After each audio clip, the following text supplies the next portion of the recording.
punish, the more persistent crimes become. Gandhi, Young India, April 30th, 1925.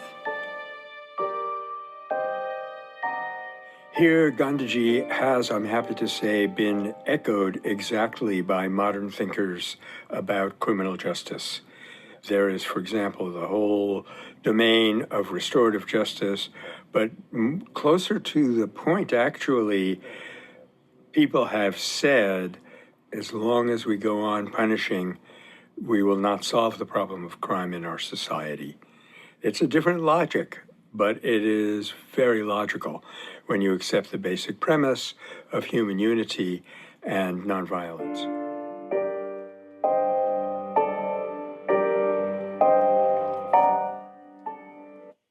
Yeah, I am very grateful that we have developed further in understanding the difference between retributive justice and restorative justice. The laws that we have around essentially revenge and vengeance, rather than healing and addressing the problems that are creating the crime in the first place. Harshness and the kinds of punishment that lead to a loss of dignity always make things worse. It puts people into a worse and worse position. It breeds resentment. It backs people into a corner. It makes them harder for them to return to a life where they can feel free to join society in a healthy way, and instead hardens them and makes it more likely that they will become criminals. In fact, I had a Tai Chi teacher, wonderful man, and he himself had been to prison and had been a big problem in his community. He had done a lot of violence. And he said he was always a petty criminal growing up because he was in harsh circumstances and had to defend himself and only knew how to use violence in order to protect himself and his family.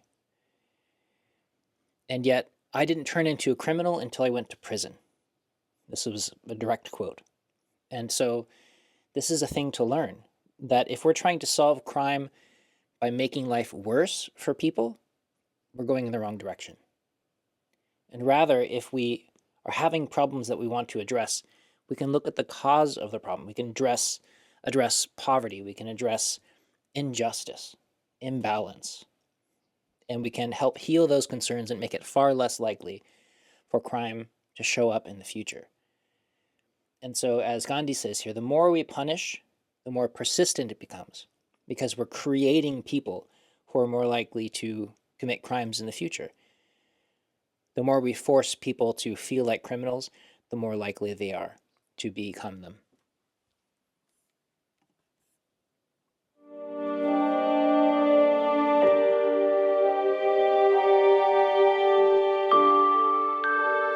Khadi mentality means the decentralization of the production and distribution of the necessities of life. Gandhi, from the mind of Mahatma Gandhi. There are a group of villages in Rajasthan who are banding together and creating economic and social experiments, which are very much along the line of what Gandhiji is saying here, with the possible exception that in Gandhi's case, it was part of a deliberate back to basics movement, which was spiritual first and economic afterwards.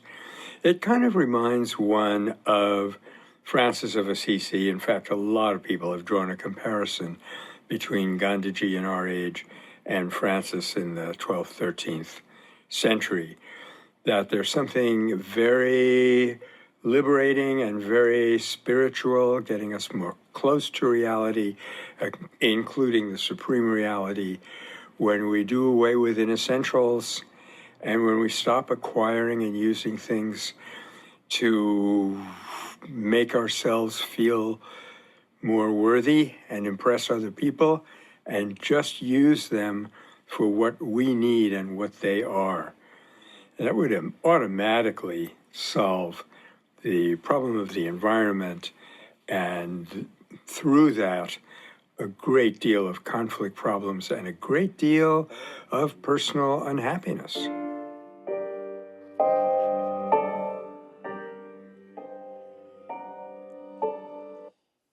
It is funny how in conversations about, for instance, the environment, I'll be chatting with a bunch of activists and educators and people who are very aware of the problem. And we will be spending hours talking about the nearly insurmountable technological lifts that we need to create. We need to discover new forms of nuclear energy, and we have new ways of working with hydrogen, and we have better batteries and different ways of mining, and on and on and on.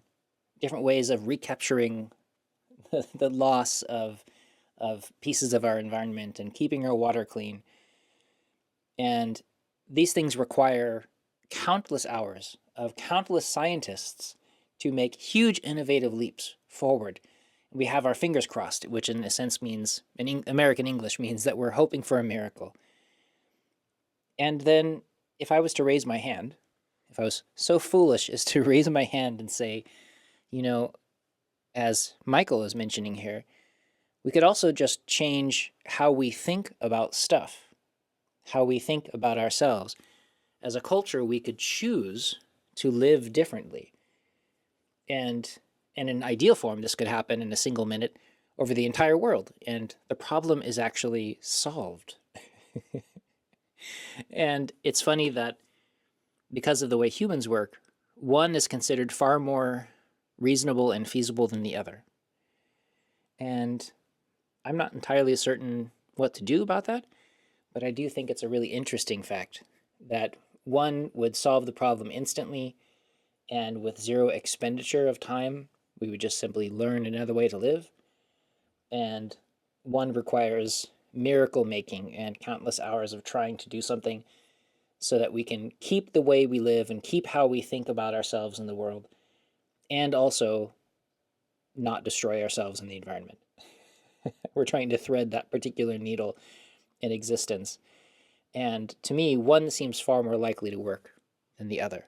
And I'm curious to know what you think. Please put it down in the comment section below so we can start a conversation about it.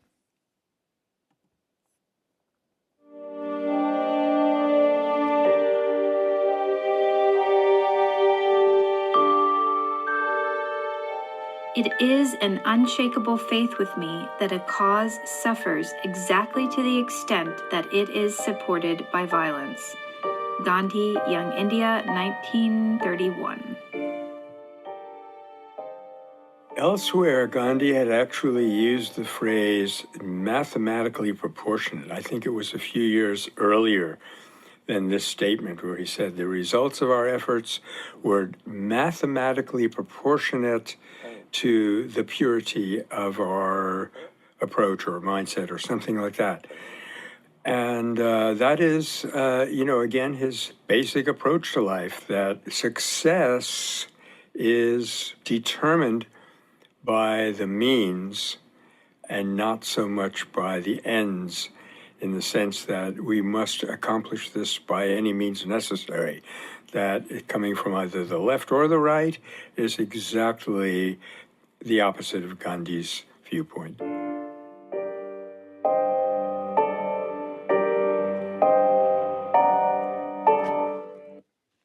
And it's quite interesting to make that shift. Again, talking about a shift in mindset rather than a shift in method.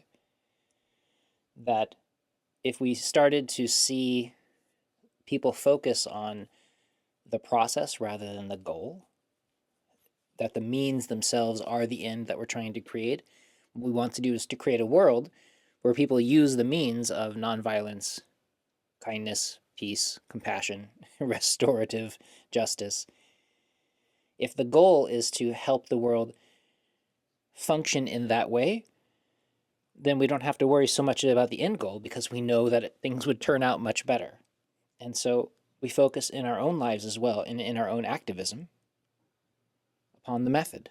We become the people that do the right thing for the right reasons, without causing any harm to anyone, including ourselves. And we move forward that way. And the ends take care of themselves. The reason that we do it is the means, not the end.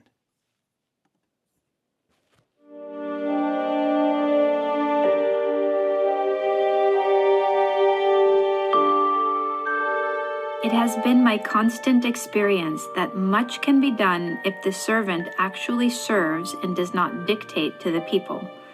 Gandhi, Satyagraha in South Africa. The servant here, of course, doesn't mean a household servant, but a public servant. And it is very difficult for people to come into positions of authority, which then leads to power, that then leads to wealth, and still keep the purpose of their function in mind. It requires really an extraordinarily strong personality. We have a few in Congress today in the US. For some funny reason, it seems like they're mostly women. But you know, as the old saying, absolute power corrupts absolutely. Keeping this slogan in mind, I mean, I think this should be on the desk of every policymaker and every decision maker in every level of government.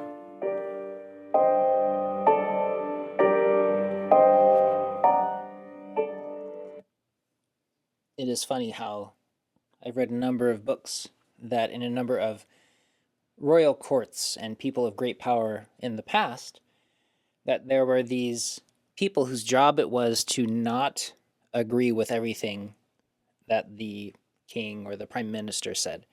Their job was to be around and be the truth teller, to keep this ruler or this powerful person from developing a big head. And I know of people, for instance, even in the Buddhist community, who are very powerful people relatively. They're held in very high esteem, and they could easily become corrupted, as does happen even in the Buddhist community.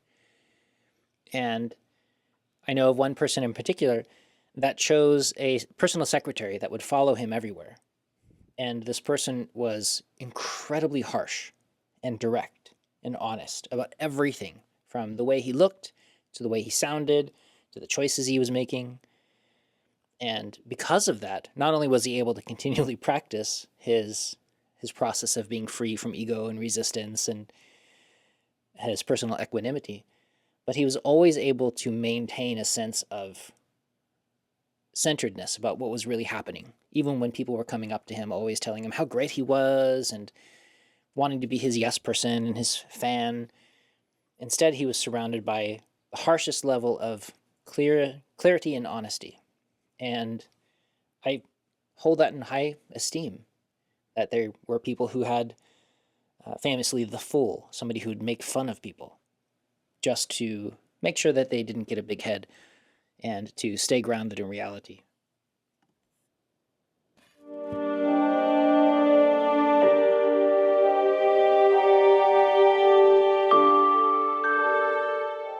Love can never express itself by imposing suffering on others.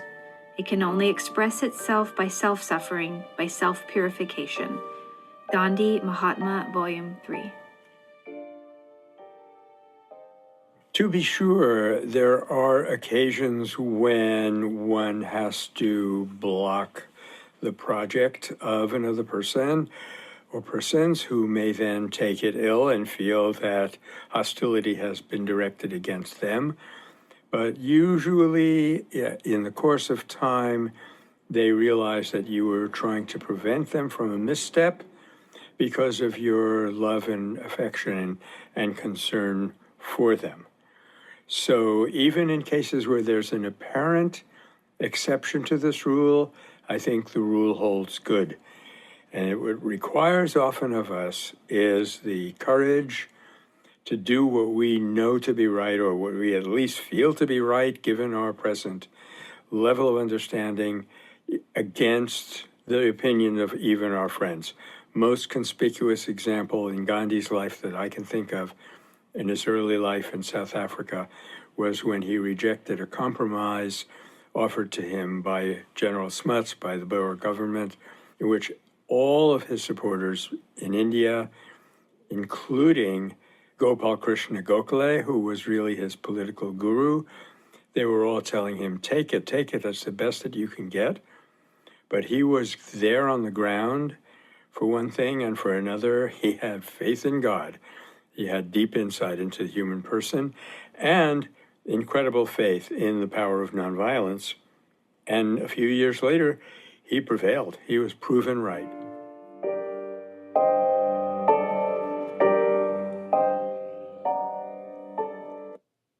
And again, this is a continuing the conversation of that, the means rather than the end. That we do not want to impose suffering on others at any point, even if we want to get something out of that. We do not take on the tools of violence in order to make short-term gains, even if we tell ourselves that it's in the direction of nonviolence. We do not create conflict in order to solve war. If we want peace, we have to use peaceful methods. If we want to express love, we cannot force others to endure suffering in the name of that love, because that is not what love looks like. I do think that there's a place in here for loving action in order to help somebody, in the sense that in surgery, if there's an injured limb, for instance, the limb itself might have to be removed, especially in emergency circumstances, painfully, in order to save the life of the person. And again, this is an extreme condition requiring extreme action. And things can look like that. You can have somebody that needs an intervention in their life. Maybe they're killing themselves in some particular way, and so a community gets together to have an intervention in order to rescue them. And so they experience a lot of suffering as a result of that intervention. But even that can be done lovingly and with as little violence in it as possible. But I feel like these kinds of examples are pretty rare and extreme. Most things that we do, we're talking to a loved one, or you reach out to somebody in our lives, and we want to express love to them.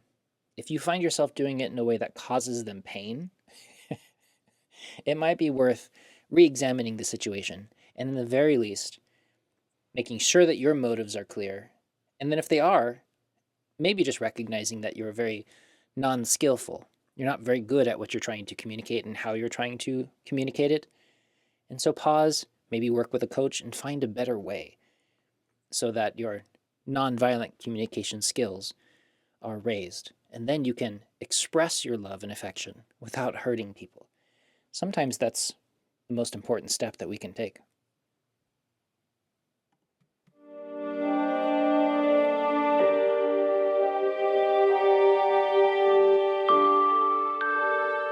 I will struggle so that I will either break the bonds or break myself in the effort. Gandhi, February 10th, 1946. If this was said in 1946, it was a lead up to the do or die movement. In fact, it may be part of it, where he felt that the time has come for India and the British Raj to reach a decisive point.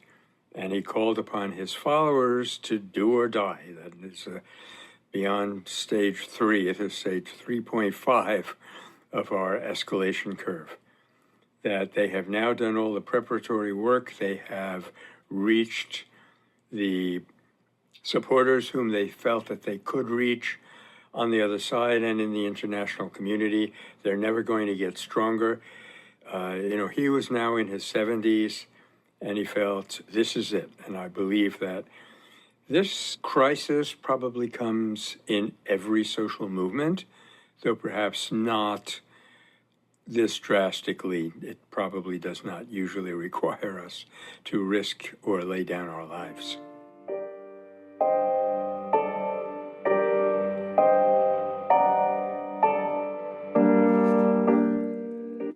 And hopefully that is the case, that we are not in a situation where we are asked to lay down our lives for a cause. But it does seem to be a thing in our world that happens pretty regularly. And so to recognize when there's that make or break moment, when you have to put everything on the line for something valuable. And again, on the Metta Center, you can look at the escalation curve to see where you might be in any particular place. For most people who are having the time to watch the internet and to follow along with this with me, we are not in a space in that escalation curve where we have to throw our lives down. Unless you choose to travel into space in the world or take up a conflict where that's happening. The difficulty with that is that throughout human history, There's always been some place in the world that is suffering from huge conflict and great emergency. And so if you spend your life going from place to place, throwing yourself into that kind of existence where you're always in an emergency situation, always trying to save someone at the last minute in the middle of a war zone, then it's not likely to be very healthy for you unless you are incredibly balanced and very free in a number of ways. But for most of us, that would not be a sustainable way to live, because we have to include ourselves, as part of that circle of healing and compassion. In general, the idea is never pick up more than you can put down. If you're going to work with a tremendously difficult conflict in the world, make certain that you yourself are deeply free of the simple conflicts in your own life. If you are overwhelmed by little things like work, and stress at home, and the difficulty of dealing with some interpersonal relationship problem, and you get stressed in the traffic, then perhaps you are not the person that needs to be going to a war zone, because you're likely just to add more desperation and violence to a space that really needs peace and balance at that time.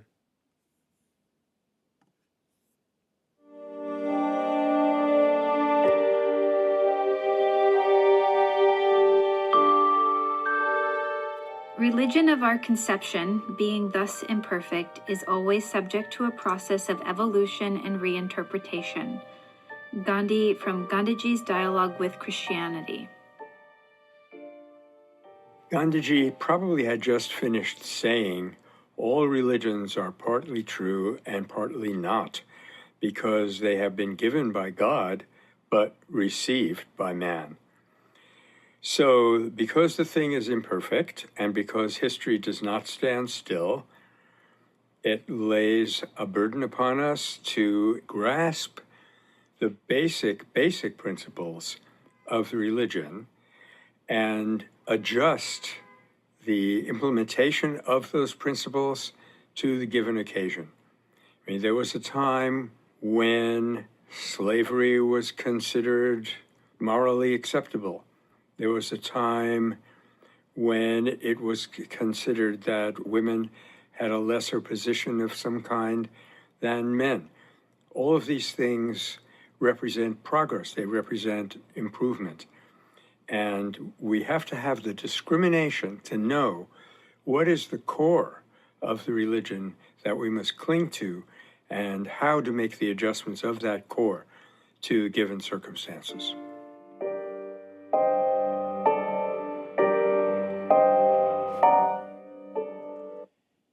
And it's so true that there are a number of famous spiritual and religious traditions that in their ancient teachings, for instance, support slavery.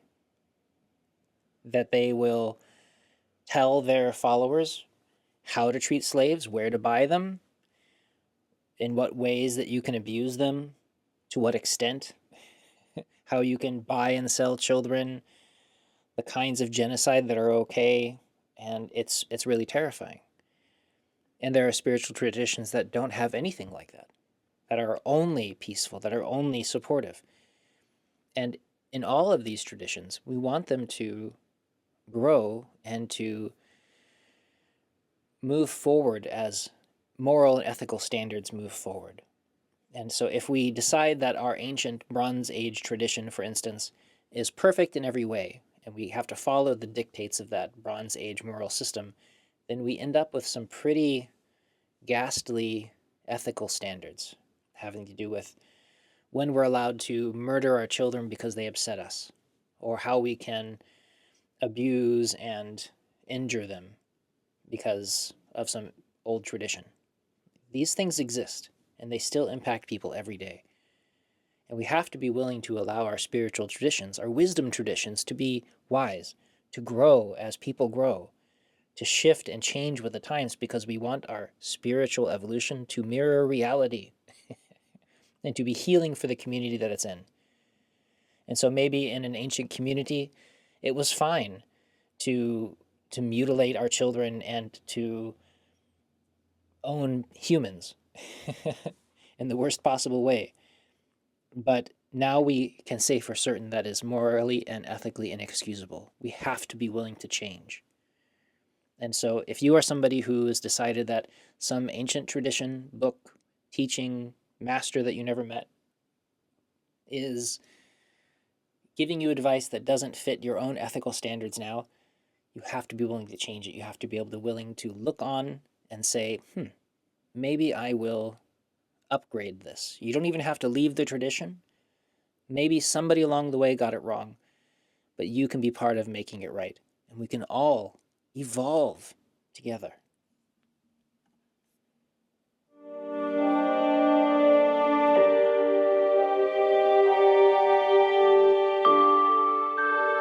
My effort should never be to undermine another's faith, but to make him a better follower of his own faith.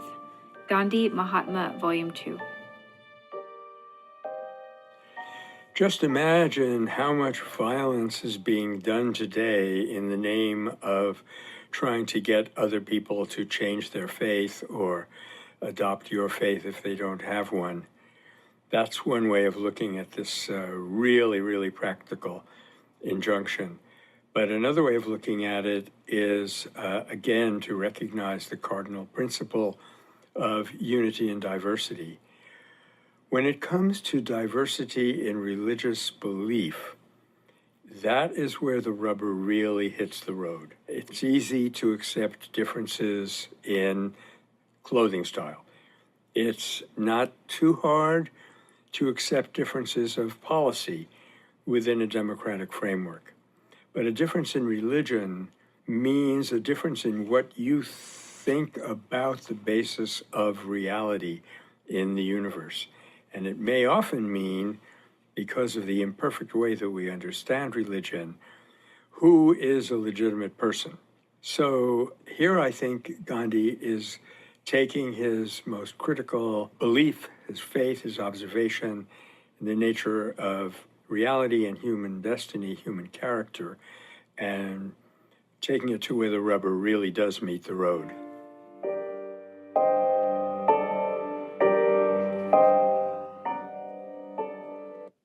Such a difficult subject to talk about.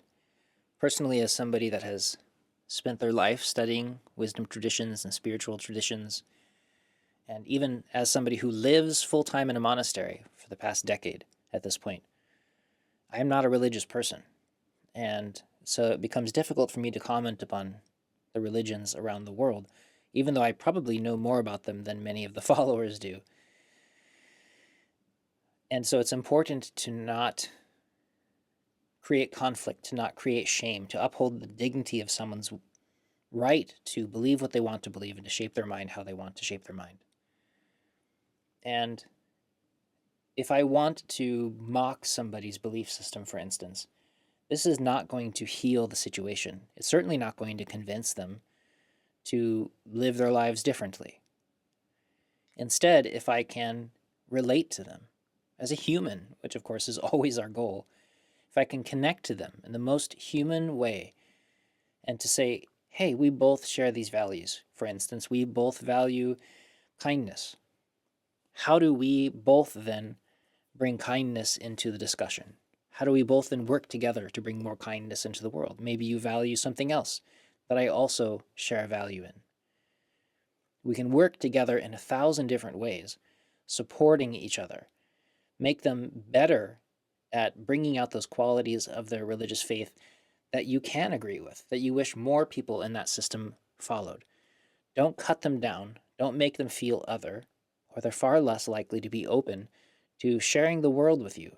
It's a kind of violence. Instead, we welcome them in and we say, hey, look, you value your religion because it holds this quality of peace, this quality of community, this important ethic of love, whatever it is from that system. If you can share with that, that means you can work together. You could spend your whole lives working together to make the world a better place, side by side.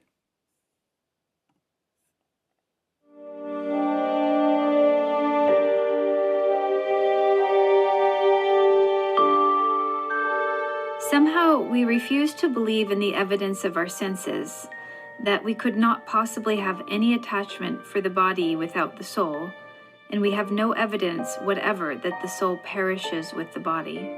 Gandhi, Letter to Miraben, May 4th, 1933.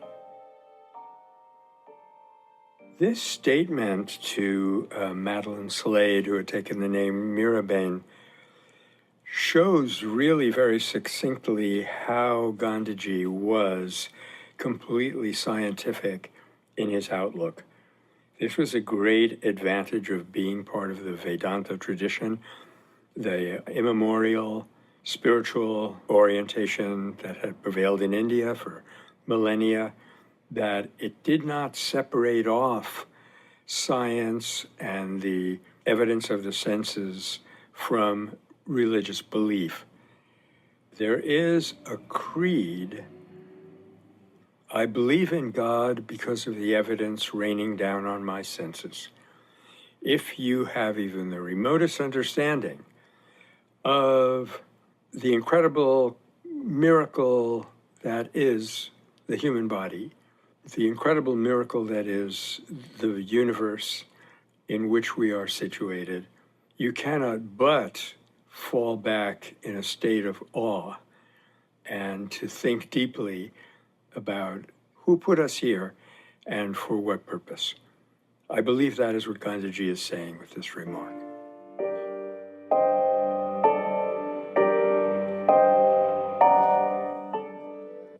And I am in wholehearted agreement with Michael here and Gandhi. Even as, again, somebody who's non-religious, I can look around the world and rest in profound awe and wonder at the beauty and the fantastic nature, the wonderful opportunity we have to live, the deep and profound connections, and the quality of the universe that is something we're embedded in.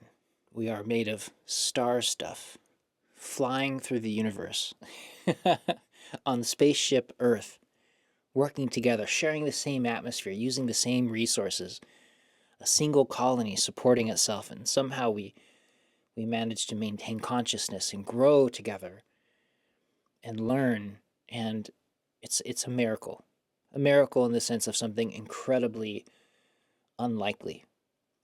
And here we are. What are the chances that you would have the opportunity to sit here virtually at a different period of time and a different spot in the world than I am right now, than Gandhi was, than Michael was, and we can share these thoughts of peace and love, compassion, all through time and space. And to me, that is miraculous in the sense of the word, where I feel incredibly grateful to be witnessing something beyond my understanding. And I am open to the possibility of experiencing more awe and wonder and deep gratitude for the life that I have been given and the position in the world that we have. And one way that we can express that sense of gratitude and awe is to share it with the people around us and to continue to make the world a better place, because this is the only world we've got, and it is a wonder. It is such a gift. And I can't tell you where that gift came from. Maybe it came from the universe itself. It doesn't matter, because this is all we've got, and we are all we have as a community. Let's make the most of the opportunity and lift each other up. Make this world a heaven on earth. Make our community a space filled with fellowship and love, because this is our opportunity. We can do it together.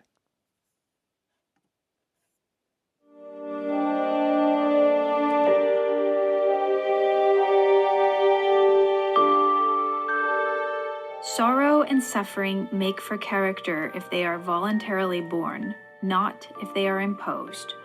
Gandhi, Mahatma, Volume 3. Since there is sorrow in the life of every one of us, this is a very practical and very insightful and penetrating observation. And it gives us the choice moment for moment. When we are in sorrow, for whatever reason, we may not have the choice over whether that sorrow comes to us or not, but we always have the choice how we are going to take it. Are we going to resent it and say, I didn't deserve this? Are we going to turn it around and feel hostility towards the people or the forces who have imposed it on us? Or are we going to say, while paying attention to injustice that need to be corrected, of course, are we going to say, this has been given to me at this time by the most benevolent creator, and it's been given to me because she or he believes that I can take it. As they used to say in India, not 1 ounce more than I can bear, but not 1 ounce less. And if you don't believe in a personal God, the logic still holds. This is what has come to me right now, and I have no control, perhaps, about whether it's here or not, but I definitely always have control about how it lands in my psychological makeup.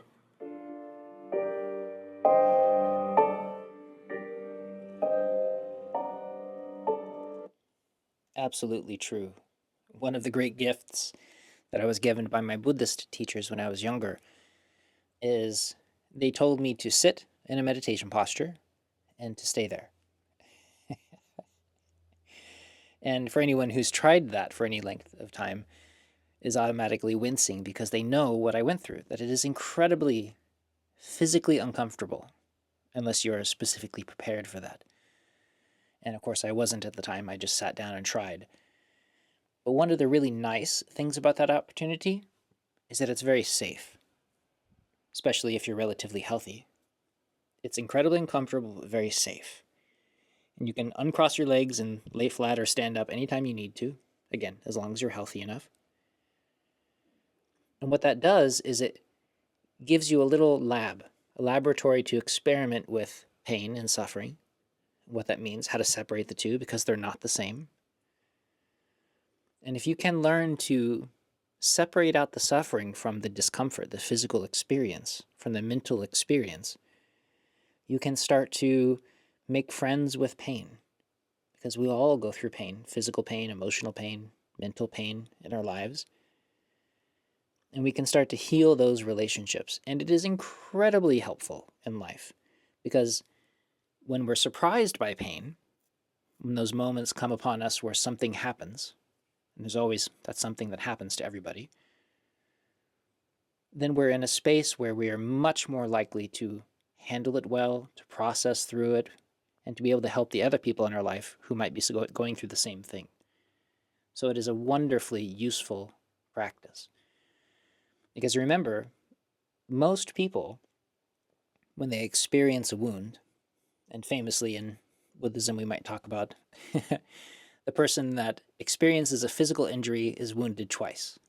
Because first they hurt themselves. Maybe you bump your elbow and it hurts. And then we look down and we go, I hate that happened. I wish that it didn't hurt. And now we have resistance and physical and mental suffering together. So we're wounded twice. And those two wounds together are far worse. And in fact, often the mental suffering, the resistance to the physical pain is far more uncomfortable than the actual bump to your elbow is. And so by learning how to separate those out, it becomes a much easier way to live. And then, of course, once we are less afraid of pain and discomfort, then we can move in the world much more fearlessly. And we can become better activists and change makers. Because we know that while we can be hurt, there's nobody that can cause us to suffer except ourselves. And we become free.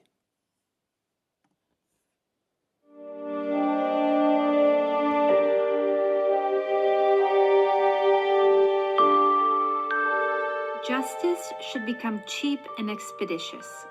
Today, it is the luxury of the rich and the joy of the gambler. Gandhi, Mahatma, Volume 4. Well, what can we say about this incisive comment of Gandhiji's, except to say that tragically it's at least as true, if not more, as when he uttered it. But there are complications that have occurred since then, like police brutality and vigilantism and so forth. So Gandhi always said that an ideal is extremely important to hold, even if we can't reach it, because it shows us which direction in which to move. So I think this statement of his is a very, very good example of that. When it comes to justice, should it be restorative, retributive, and so forth, the fact that it should be available to people who often are the ones who need it most is often overlooked, and that should be included in our equations going forward.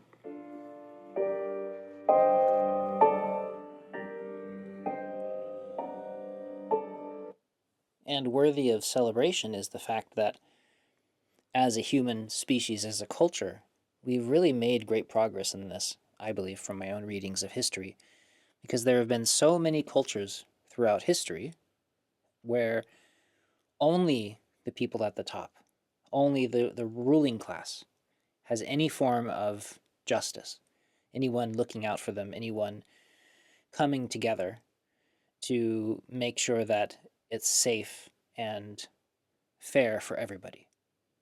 And like he's saying, even now that's still true, that there seems to be a different set of rules for the rich. And I'm not sure what he means, the joy of the gambler. But if we can look around, we can see that far more people, a far greater percentage of the community now, has available to them these systems of justice, these systems that are trying to make things more fair and open and equitable for everybody than it used to be.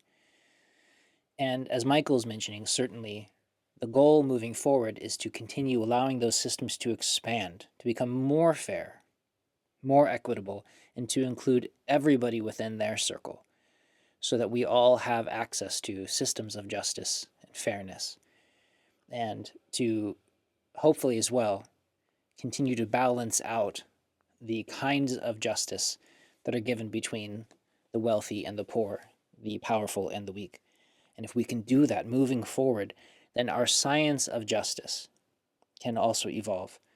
And I have great hopes for the future of humanity in that regard.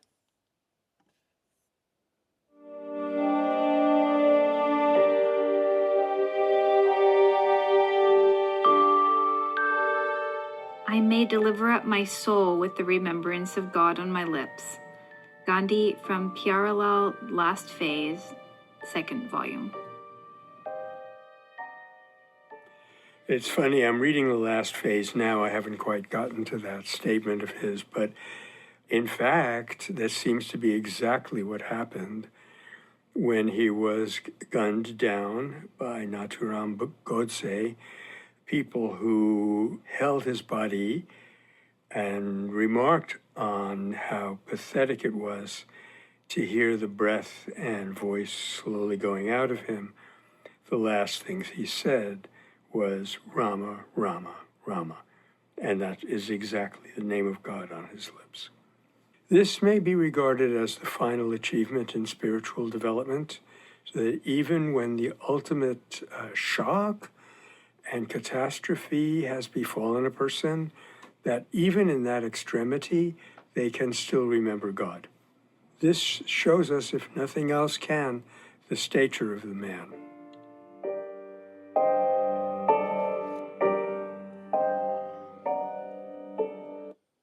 And as Michael was letting me know in the interview that I had with him, you should check that out if you haven't yet seen it, that this Rama, Rama, Rama is not just a call to God in a classical sense, but it can also be seen as a benediction. That maybe in his final moments, he was blessing and forgiving the person that shot him. That culturally, that would actually be an appropriate way to understand what he was doing. And I find that incredibly moving. That even in those moments, he wasn't as concerned about himself as he was about the community and the people around him, that he understood more than most that that act of violence by this unwell person was as damaging to him as it was to the community and Gandhi himself. And so in that moment, it's possible that he was wishing well, understanding the pain that was going to be happening for the person that killed him. And his heart was so wide and compassionate that he took that in. And that's one of the most moving things I've heard about as well in the religious tradition that I was brought up in, that even during death and torture, one spiritual master in this book, in the moment of his greatest torment, called out, hoping that the people that were torturing him would not be punished, that he was wishing them well because they didn't know what they were doing. And so much of that is true even today, that the people doing the worst things around us don't know what they're doing. They're lashing out at the world. They're expressing their own trauma. They're continuing their own cycle of violence that they may have experienced even when they were children, probably did. And if we can keep that in mind, expanding that circle of compassion to include the whole world, one quality, one wonderful name to give to that quality that embraces the whole world is God, or Rama, or whatever other term we choose to use. If the circle of compassion becomes so wide that it holds everything, why not call it God or Spirit? It's fine. Recognizing that it's broad enough and soft and deep enough to include all of us. And perhaps all together, we can then express this same level of healing and forgiveness when wrongs are done to us.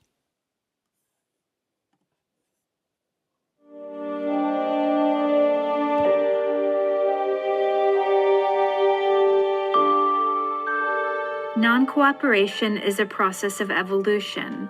It has most aptly been described as evolutionary revolution.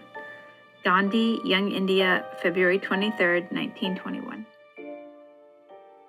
What we see happening in today's politics is a kind of polarization, and it's doing what polarization always does, which is to cram both parties into an extreme, rigid, ideological version of their position.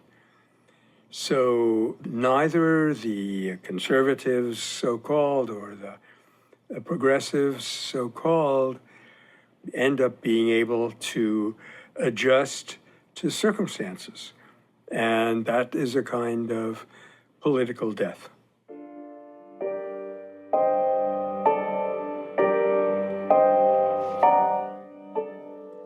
We have to be able to look around at reality and evolve and change with the changes. In Taoism, the book and the method of study that focuses specifically on the patterns and the cycles of change and how everything is always moving, in fact, is called the Book of Changes, the I Ching, the Zhou Yi. And if we can come to embody and deeply understand this process of evolution, this flow of change, then we can always stay with what's happening right now and right now. And the chief way of developing this from the Taoist perspective is to cultivate stillness, the still point in our nature, the point from which that one thing is always true and nothing is ever changing. And this is something that has to be found for yourself. But when you can embody and rest in that space that is never changing, then you can observe the change and respond rather than react. You can become the person that is always present and evolving with the moment. You change as the world changes. And that allows us to be our best selves in every moment and to always be appropriate for the given situation.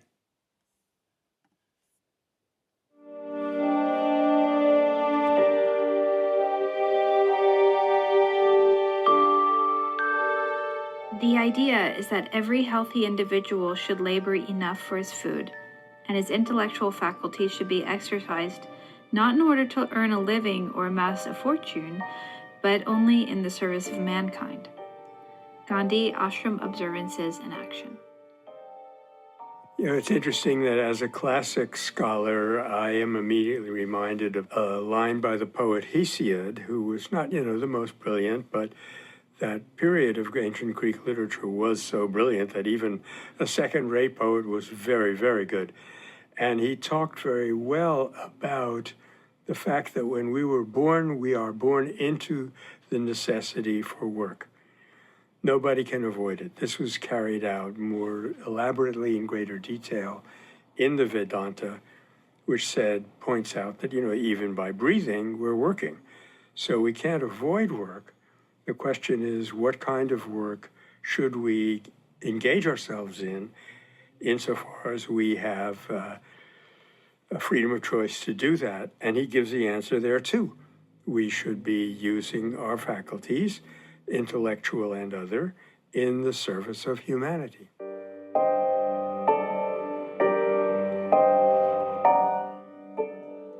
And allow me again to put a plug in for studying the Eightfold Path of Buddhism and the aspect of it that is called right livelihood, or the right style of work, the way to bring about your living. That, as we've talked about elsewhere, it's very important to make sure that you are devoting your life to something that aligns with your values and your principles, or it is inherently exhausting and destructive, not just for yourself, but for your community. And so we can look at this on a large scale and a small scale, but everything that we do should be nourishing life. Everything that we do should be something that upholds our deepest values, even in small ways. It's okay to be neutral, but most things are either for or against you as a person and your culture and your family. So if you can align yourself with that which is correct and good, not only is there more of that in the world to go around, you're supporting that movement in the world in general, but also you are healing and being valued by the space around you that is part of the good in the world, and nourished, both because you're doing nourishing things, but also because that's the movement of the world itself. This is that movement of love we keep talking about.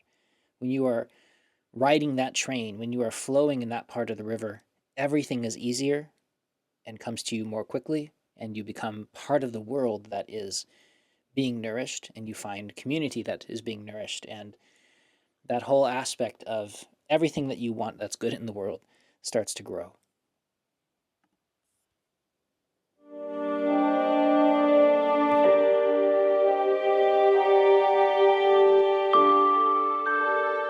Religion is not a thing that is alien to us, but which has to be evolved out of us. Gandhi, Ashram Observances in Action. It would not be difficult for anthropologists and other scientists to demonstrate the truth of this statement that you cannot find a human civilization, even if you go back 40,000 years, even if you go back past human and look at Neanderthals. They were doing some kind of symbolic painting, symbolic carvings. They were creating musical instruments. So some sense of the beyond, as one German scholar said, is the closest thing to the human soul, the striving after some kind of transcendence, some kind of ultimate.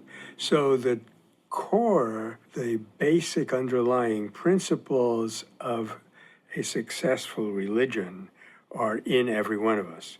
But they need to be evolved, they need to be brought out and shaped in a way which is grounded in the basics, but flexible enough to respond to what one Greek writer called ta kate kasta, the individual changing circumstances.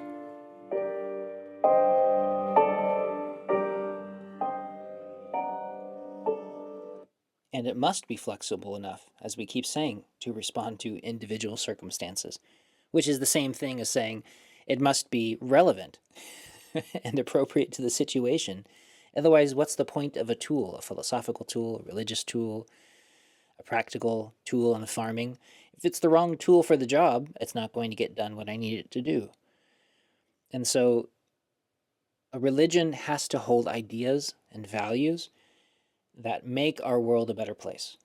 If you find yourself following religious values that are not your values, that you actually think are incorrect, maybe it's worth looking around for a different religion or becoming free of one altogether, finding a different philosophical value that upholds the qualities of humanity that are in accord with what you think is best for the world. You are in charge.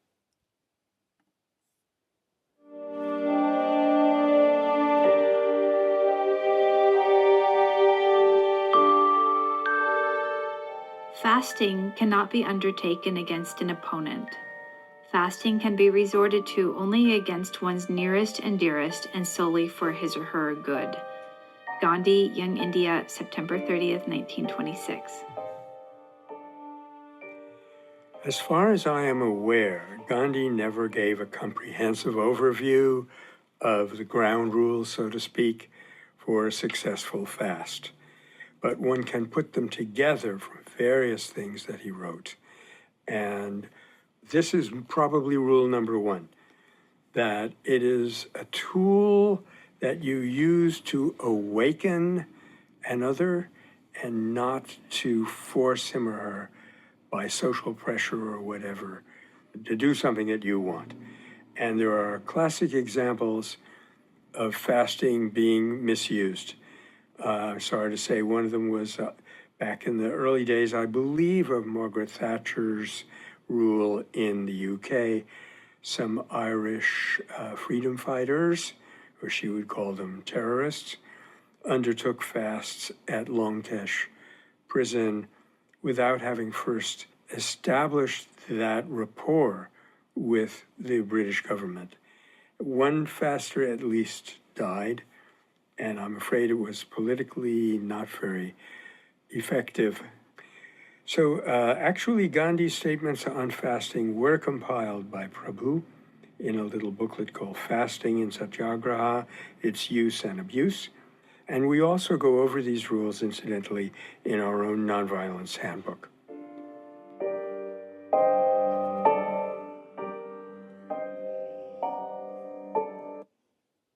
And I don't know that, at least in the world and the culture that I live in, that fasting will do much good for the sense of the movement and healing of the world and the community around us. It might just be a cultural difference, a situational difference, the times that we live in. If we're going to stress ourselves and to cause ourselves injury in some way or to threaten to damage ourselves as a way of making change or to bring insight to other people, gosh, actually, I'm not certain of a time when that would be very useful, except, of course, in extreme circumstances, which some people do find themselves in. But this is another thing I need to learn more about, because I feel like this is one of those qualities that I would never want to engage in and never recommend to anybody unless they have literally lost every other tool that's available to them. And that does happen. But please do not put yourself at risk. Do not injure yourself for the sake of peace, if possible. Find another way. If you have lost every tool available to you, then you can consider it if you think it will be helpful and you're very skillful with the use of it. But even then, more likely than not, unless you're a master of these methods, you're just doing a kind of violence to yourself. And so please do be careful. Make sure that you heal yourself first. Include yourself, again, in your circle of compassion and everybody else around you. Don't threaten to harm yourself to get other people to change their actions unless you have no other way of helping people change. For most of us, that situation will never arise, and so maybe it's best not to consider it as a tool. But we have so many tools available to us in the world of nonviolence, in the world of peaceful protesting and loving action, that maybe fasting at this point is a tool that is unlikely to ever be useful in the future, except for people, again, in extreme circumstances. And may none of us ever find ourselves in those circumstances. And again, please do share what you think down below in the comment section. I really do want to encourage communal support and communication and a growth of our collective knowledge about these subjects, because these are ways that we can make the world a bit better. And I want to learn from you as much as we can all continue to learn from Gandhi ji and Michael ji. Thank you, everybody.